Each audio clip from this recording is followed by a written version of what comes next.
ভারতের সম্পূর্ণ নাম হল সার্বভৌম সমাজতান্ত্রিক ধর্মনিরপেক্ষ গণতান্ত্রিক সাধারণতন্ত্র ভারত। 1930 সালের 26শে জানুয়ারিকে স্বাধীনতা দিবস হিসাবে ঘোষণা করা হয়। পরে 26শে জানুয়ারি তারিখের অভিধা বদলে যায়। 1950 সালের 26শে জানুয়ারি কার্যকর হল দেশের সংবিধান। নেতাজির জন্ম জয়ন্তীর পরপরই ক্যালেন্ডারে যে দিনটাকে ঘরে দেশাত্মবোধক আবেগ জাগ্রত হয় প্রত্যেক ভারতীয়র মনে, সেটি হলো 26শে জানুয়ারি। বর্ণাঢ্য অনুষ্ঠান কুচকাওয়াজের মাধ্যমে দেশের সংস্কৃতি ইতিহাসের ছবি ভেসে আসে। নয়াদিল্লি থেকে কলকাতা প্রজাতন্ত্র দিবস ঘিরে সেজে ওঠে দেশের সকল প্রান্ত। কিন্তু এই দিনটির গুরুত্ব কি? এই দিনটির নেপথ্যে কি ইতিহাস জড়িয়ে রয়েছে? ছিল স্বাধীনতা দিবস, হলো প্রজাতন্ত্র দিবস। এই দিনটিকে জাতির জনক মহাত্মা গান্ধী নাম দিয়েছিলেন স্বতন্ত্রতা সংকল্প দিবস। পণ্ডিত জওহরলাল নেহরুর নেতৃত্বে 1929 সালের বর্ষ শেষে পূর্ণ স্বরাজ আনার শপথের পরই 1930 সালের 26শে জানুয়ারিকে স্বাধীনতা দিবস হিসেবে ঘোষণা করা হয়। পরে প্রায় 200 বছর ব্রিটিশ শাসনের পরাধীনতা ঘুচিয়ে ভারত যখন 15ই আগস্ট স্বাধীনতা অর্জন করল, তখন সেই দিনটি স্বাধীনতা দিবসের মর্যাদা পেল। এর ফলে 26শে জানুয়ারি তারিখের অভিধাও বদলে গেল। স্বাধীনতার প্রায় 2.5 বছর পর তৈরি হলো দেশের সংবিধান। 1950 সালে 26শে জানুয়ারি কার্য করা হলো দেশের সংবিধান। সেই সূত্র ধরেই 26শে জানুয়ারিকে প্রজাতন্ত্র দিবস হিসাবে গণ্য করা হলো।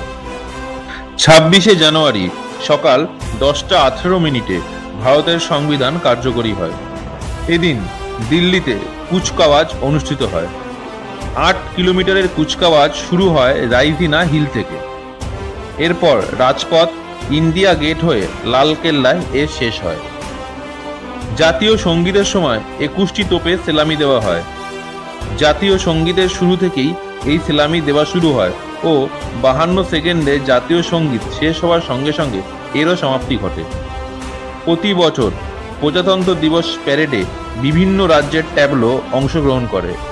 প্যারেডে অংশগ্রহণ করে ভারতীয় সেনা, নৌসেনা ও বায়ুসেনা।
আমাদের এই ভিডিওটি যদি আপনাদের ভালো লেগে থাকে, আমাদের এই ভিডিওটি থেকে যদি আপনারা কোনো রকম জ্ঞান অর্জন করে থাকেন, তাহলে অবশ্যই আমাদের এই ভিডিওটি লাইক, কমেন্ট, শেয়ার এবং সাবস্ক্রাইব করতে ভুলবেন না।